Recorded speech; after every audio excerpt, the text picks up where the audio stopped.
Hi students, how are you? I hope you are fine. Today we learned 12th class physics unit 5th. Our topic is electromagnetic wave. Electromagnetic wave के अंदर ही हम आगे कर रहे हैं characteristics of electromagnetic wave यानी कि EMW, जिसको हम शॉर्टकट में कह सकते हैं इलेक्ट्रोमैग्नेटिक वेव, और इसकी क्या कर रहे हैं हम करेक्टरिस्टिक यानी कि या फिर इसकी कह सकते हैं प्रॉपर्टीज ऑफ इलेक्ट्रोमैग्नेटिक वेव्स। जैसे हम कर भी चुके हैं बहुत सारी प्रॉपर्टी अब तक जो हमने पढ़ा है। देखिए EM wave are produce by accelerated are oscillatory charge, हम कर चुके हैं भाई। एक्सेलरेटेड चार्ज के द्वारा जो इसका सोर्स होता है या फिर ऑसिलेटिंग चार्ज के द्वारा ये क्या होती है प्रोड्यूस होती हैं। नंबर 2 इसकी करेक्टरिस्टिक है this wave do not require any material या मीडियम प्रोपेगेशन के लिए इन्हें किसी मीडियम की ज़रूरत नहीं होती है, बिना किसी भी मीडियम के ये प्रोपेगेट कर सकती हैं। The wave travel in free space with speed of light, free speed में जब मूव करते हैं तो किसके बराबर की स्पीड होती है, C = mu naught file not के बराबर हमने निकाली भी थी, जो स्पीड निकाली थी इसकी ट्रांसवर्स नेचर के साथ। तो ये यानी कि क्या होती है स्पीड ऑफ लाइट की स्पीड से मूव करती हैं।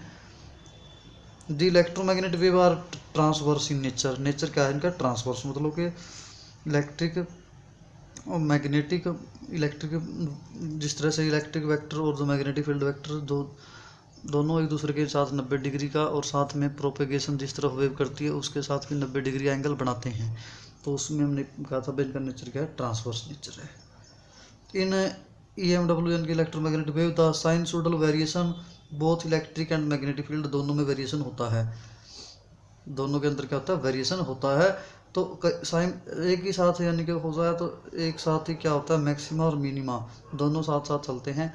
एक साथ अगर ऊपर की तरफ एक मैक्सिमा दिखा रही है तो दूसरी क्या दिखाती है मिनिमा। अगर इलेक्ट्रिक फील्ड मैक्सिमा दिखा रहा है तो मैग्नेटिक फील्ड मिनिमा दिखा रहा है, तो उनका एम्पलीट्यूड साथ साथ वेरी करता है। तो इस तरह से हमने इसका रिलेशन भी बताया था एक फरी, जैसे E0 amplitude of electric field, B0 amplitude of magnetic field vector, और दोनों का रेशो किसके बराबर आया था स्पीड ऑफ लाइट के बराबर आया था अगर वैक्यूम का केस है तो इस तरह से ये मूव करती हैं। अगली इसकी करेक्टरिस्टिक्स है the electromagnetic wave carry energy which is divided equally, इसके अंदर एनर्जी होती है और वो बराबर की डिस्ट्रीब्यूट होती है इलेक्ट्रिक फील्ड में भी और मैग्नेटिक फील्ड में भी। तो वैक्यूम में जब ये very electric energy density UE से दिखा दिया इलेक्ट्रिक फील्ड वाली एनर्जी को, एवरेज मैग्नेटिक एनर्जी डेंसिटी को मैग्नेटिक फील्ड के अंदर दिखा दिया UB से।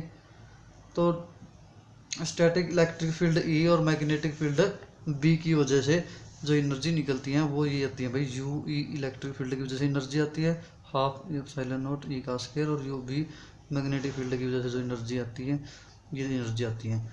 तो यहाँ पर दोनों हैं तो दोनों का टोटल होगा, तो यानी कि इसकी आएगी एवरेज एनर्जी आ जाएगी, फिर दोनों को जोड़ देंगे इलेक्ट्रिक फील्ड की वजह से और मैग्नेटिक फील्ड की वजह से, दोनों एनर्जी क्या हो जाएंगी जुड़ जाएंगी। तो इसके बाद आगे है electric vector is responsible for optical effect. जो इलेक्ट्रिक वेक्टर है मतलब कि जिस तरह से इलेक्ट्रिक फील्ड का जो वेक्टर है वो क्या है, क्या चीज़ प्रोड्यूस करता है, वो ऑप्टिकल मतलब कि लाइट साथ में प्रोड्यूस करता है प्रकाश, जैसे कि an EM wave and is called the light vector, उसको हम क्या कह सकते हैं भाई लाइट वेक्टर भी कह सकते हैं। ठीक है, तो ये ऑप्टिकल इफेक्ट को शो करती है इलेक्ट्रोमैग्नेटिक वेव। द EMW यानी कि electromagnetic wave beings अनचार्ज not deflect by electric and magnetic field, इनको डिफ्लेक्शन नहीं होती, चाहे इलेक्ट्रिक फील्ड अप्लाई कर लें चाहे मैग्नेटिक फील्ड, कोई डिफ्लेक्शन नहीं होती। कारण क्या है इसका भाई, ये अनचार्ज हैं, कोई चार्ज नहीं होता इन पे, न्यूट्रल हैं। The electromagnetic waves can be refracted and diffracted, करी जा सकती हैं, लेकिन रिफ्लेक्ट करी जा सकती हैं, रिफ्रैक्टेड भी करी जा सकती है, डिफ्रैक्टेड भी करी जा सकती हैं। The electromagnetic wave can be polarise हो सकती हैं ये, and so phenomena of interference का इनके बिखर जाती है ये लाइट जहाँ पे पड़ती है, तो इंटरफेरेंस को शो करती है ये। The electromagnetic wave obey the principle of superposition principle को भी क्या करती है ओबे करती है भाई। इसके बाद है इंटेंसिटी ऑफ इलेक्ट्रोमैग्नेटिक वेव की इंटेंसिटी कैसे कितनी निकलती है कैसे आती है, देखिए एट ए पॉइंट इंटेंसिटी हम क्या कहते हैं, it defined as the energy cross per second. जो इलेक्ट्रोमैग्नेटिक वेव हैं एनर्जी के रूप में होती हैं, तो हम क्या कहेंगे भाई energy crossing per second per unit area normally around that point. मान लीजिए ये है, जिस तरह यहाँ पे इस पॉइंट पे हैं, जो ये सर्कल मैंने दिखाया भाई, ये इस पॉइंट से मूव कर रही हैं भाई, पर यूनिट एरिया जो एनर्जी मूव कर रही है इस पॉइंट पे, तो उस केस में एनर्जी जो है पर यूनिट टाइम पर यूनिट एरिया जो मूव करेगी तो वह क्या दिखाएगी, इसकी इंटेंसिटी दिखाएगी इस पॉइंट पे।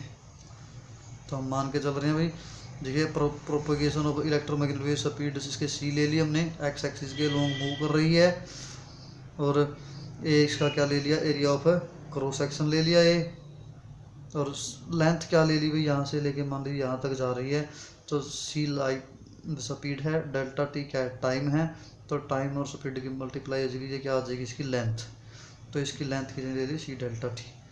तो वह cross area A normally 90 degree पे क्रॉस कर रही है, तो यू ए वी यानी कि average energy density electromagnetic wave हमने मान के चल रही है भाई, एवरेज जो एनर्जी है इलेक्ट्रोमैग्नेटिक वेव की, A V the energy, total energy फिर हम यहाँ से निकाल देंगे, तो टोटल एनर्जी जब यहाँ पे निकालते हैं तो हम, तो देखिए फिर कितनी आती है, तो यू एवरेज एनर्जी की मल्टीप्लाई इसका जो वॉल्यूम आएगा, मतलब कि लेंथ और एरिया क्रॉस सेक्शन की मल्टीप्लाई कर देंगे तो क्या आ जाएगी, टोटल एनर्जी, यानी कि यू, यहाँ से क्या निकल जाएगी, टोटल एनर्जी।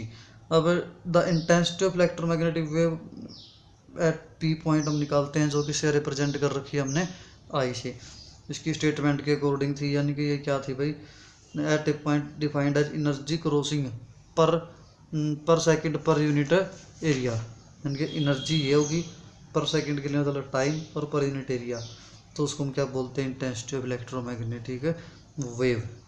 मतलब जितनी ज़्यादा एनर्जी पास करेगी, एनर्जी के रूप में ही है इलेक्ट्रोमैग्नेटिक वेव्स, पर यूनिट एरिया के हिसाब से कम टाइम लेगी, तो उतनी ज़्यादा उसकी क्या हो जाएगी, इंटेंसिटी। और यू की जगह ये यू एवरेज, और इसकी वैल्यू हम रख देंगे, ए टी से कट गया, यू ए वी इंटू में सी, तो यहाँ से हमारी क्या आ जाएगी, ये intensity.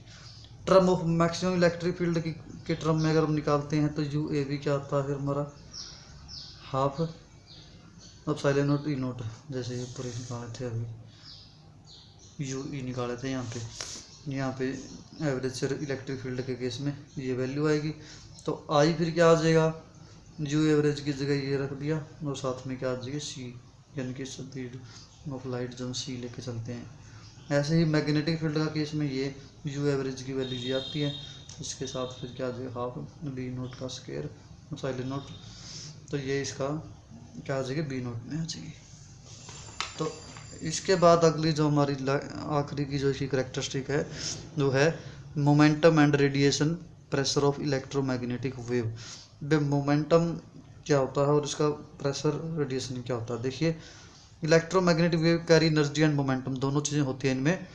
If A portion of electromagnetic wave of energy you propagating with speed, अगर उसकी एनर्जी किसी वेव के अंदर क्या है, यू है, और किस स्पीड से मूव कर रही है, सी से, तो लीनियर मोमेंटम फिर क्या आएगी, पी क्या आएगी, फिर यू बटे में सी, एनर्जी बटे में वेलोसिटी जो होता है, तो यानी कि पी क्या आ जाएगी, यू बटे में सी।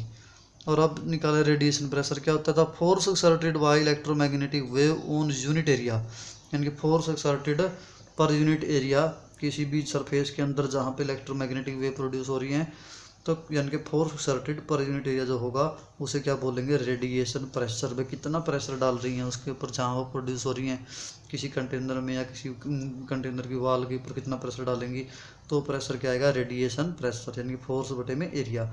फोर्स क्या था हमारा, चेंज इन मोमेंटम बटे में टाइम होता है फोर्स, और ए बटे में एरिया, तो टाइम को नीचे ले आए, चेंज इन मोमेंटम बटे एरिया गुणा में टाइम, इस तरह से हम क्या निकाल सकते हैं, इसका रेडिएशन प्रेशर।